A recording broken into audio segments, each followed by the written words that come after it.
Welcome back to Rocky Mountain Coast Garage. Hi, my name's Jeremy. We've been on this journey to help get this Suburban taken care of. Yeah, still again, I'm using my phone. Hi. But this time around, I do have a helper here. Yeah, it's this fantastic little stand. So, one of the big things that we had happen last time around was the battery that we did have was terrible. So I went and bought a new one. I know it's been a couple months since I've done any filming. Been really busy with work, holidays, family, everything else like that. Sorry, not trying to blind y'all. But we're gonna get back to work here on the Suburban. Sorry, Yukon Denali XL. I keep calling it Suburban myself. The Yukon Denali XL, we're going to get that battery back in there. We're going to try to get the seat here. That's all torn up, obviously. We're going to get that one out. And then I do have a bunch of new to this vehicle used seats that we're going to go ahead and put in the driver, passenger front. And then I think we're going to be replacing the passenger rear back here. So again, stick with me and we'll get started.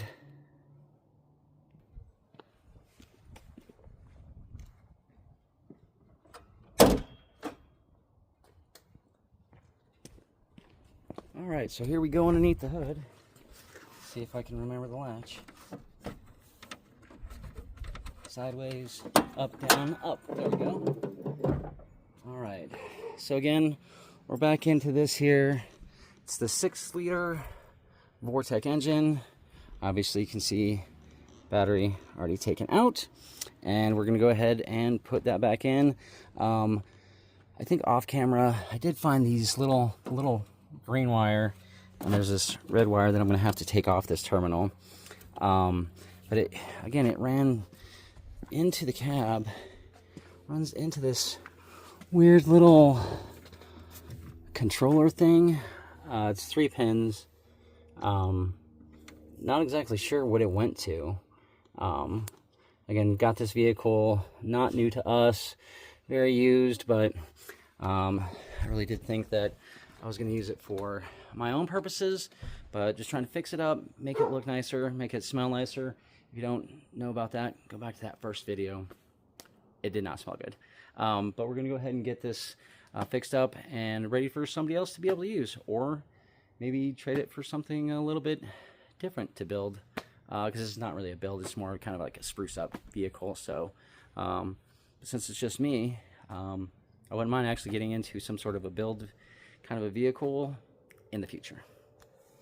All right, but let's go ahead and just jump back into this battery. All right, so this cable cover had, of course, the battery connector that goes into the side post batteries. I had to remove this from right inside here. It's got like little grooves that this grooved part on the bottom and top actually go into right down here. I was able to do a lot of pushing and pulling, got this out. So now we're going to go ahead and remove this, and I'm going to take off the plethora of electrical tape. To be able to get this, again, this wire serves no purpose currently. I don't know what that controller is for. Maybe some smaller trailer brake unit or something. I don't know. If anybody knows though, definitely comment below and let me know. Hey, I've actually seen one of those little small 3-prong units.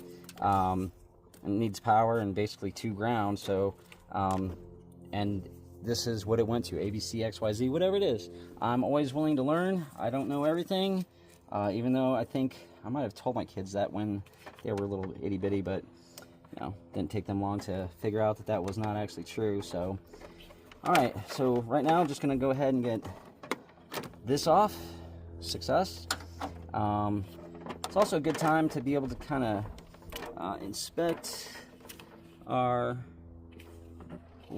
I mean, the cables look really good. The battery was just really old. I don't know, it's not super easy to see, but the terminals, where are we at here?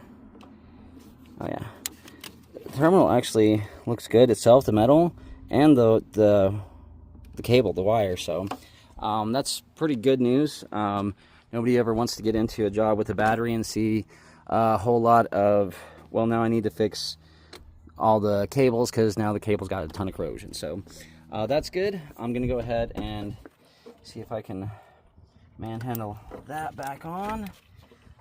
All right, that part was easy.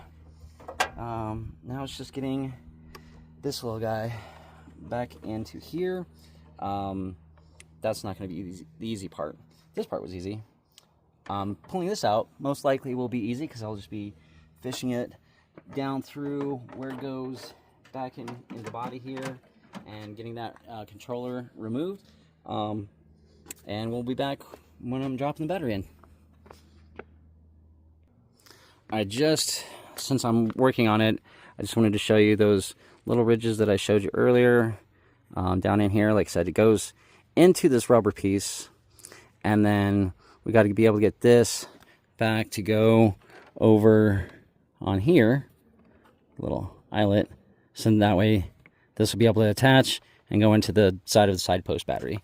But since I was able to just kind of quickly push this through into the rubber part, now the hard part is going to be getting this all to go on there and getting the threaded part into the eyelet part, so that then it can just, because it just spins freely, that's all it does. It never goes in and out. It's one, piece. So all right, let's get that done and see what we have after that.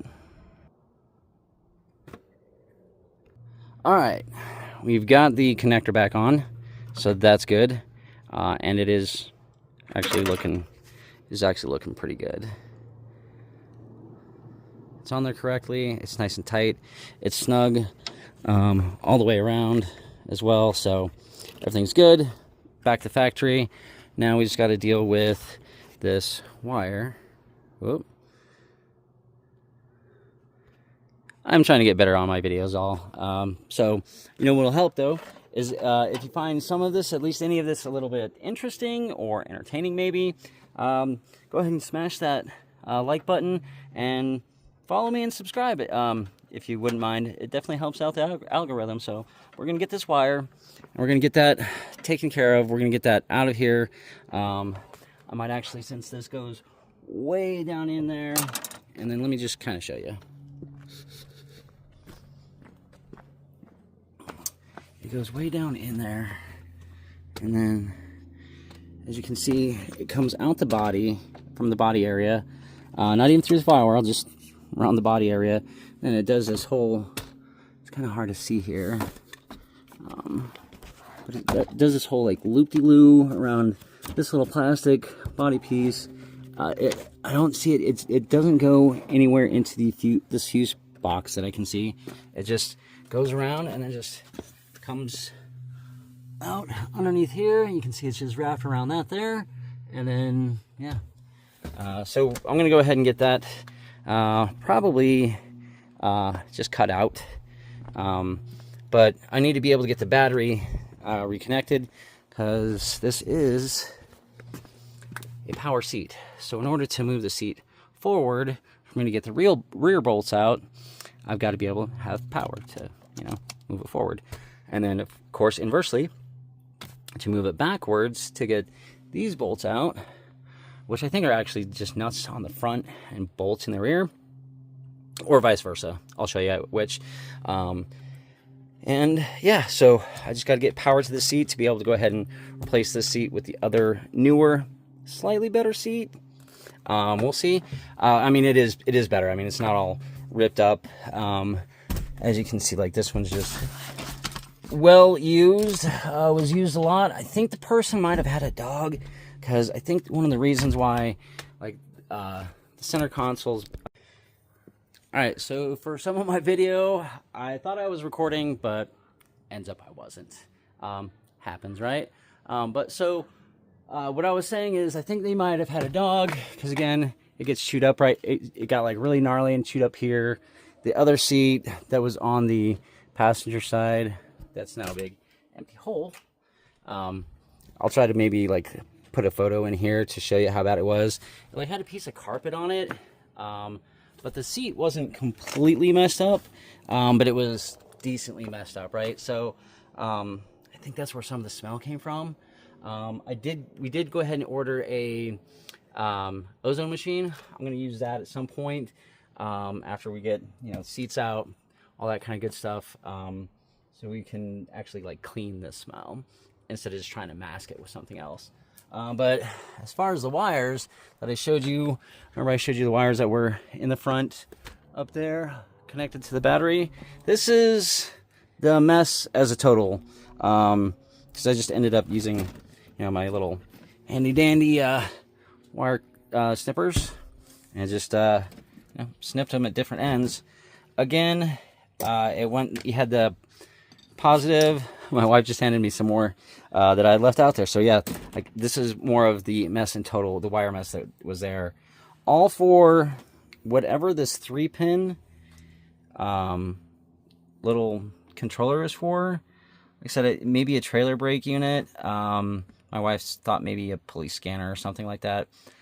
I don't think anything like that maybe, but 3 pins. If anybody knows, please, you know, drop it in the comments if something like this looks familiar to you. But yeah, I just had the one power wire going connected up to the red cable for the battery, so that yeah, you had the power side, and obviously has some sort of a small fuse just in case, you know, too much power was drawn or whatever. Really small fuse, only 2 amp, huh? Really small. So whatever it was, couldn't have had a lot of power connected to it. So we'll see how everything goes and get back to you once we're able to put the battery in, seat out. All right, guys. Well, my wife is saying that she wants to be able to spend a little bit of time with me, so I'm going to stop working on the vehicle of the projectness for right now. So legitimately, like I said, we're going to get this battery installed so we can get that seat, you know, to move back and forth, so that I can get the bolts. There's 2 bolts and 2 like really large, huge, like nuts with some kind of like washer base. So we're going to get those off there. I'm going to try to go to a, like maybe like you pick and pay or you pull and pay or whatever. Some people call it a pick apart, and just be able to get this taken care of, because again, that looks terrible. I wouldn't want to buy something really. I mean, I did buy that, but I bought it with the intentions of being able to fix it up. I thought I was going to fix it up and have it be for me, but this stuff, guys, just this vehicle, just too fancy for me. I'm probably more of a suburban guy. That's why I call it a suburban. Although this is the Yukon Denali XL, so it is like your, you know, full-length suburban. It does have the 3rd row seat in it. Again, we're going to put new seats for driver's side, passenger side, and then obviously, let me get a better picture of it, because I think I just tried to bend around last time. But if you want to open the door, you got to make sure it's not locked, right? Okay. So, yeah, this seat is it's tore up from the floor up, like literally, like it's, you know, all over on the side, it's on the front, and it's not great. So we're gonna get, that's just an old receipt, but yeah, we're gonna get this seat replaced, the driver passenger side, driver side. We'll come back around to the battery. Like I said, my wife said that it's time for me to stop playing. I gotta go play with her or get some actual chores done, but we'll get back to the project. But just wanted to say thanks again for sticking around for another episode of Rocky Mountain Coast Garage. All right, take care until next time.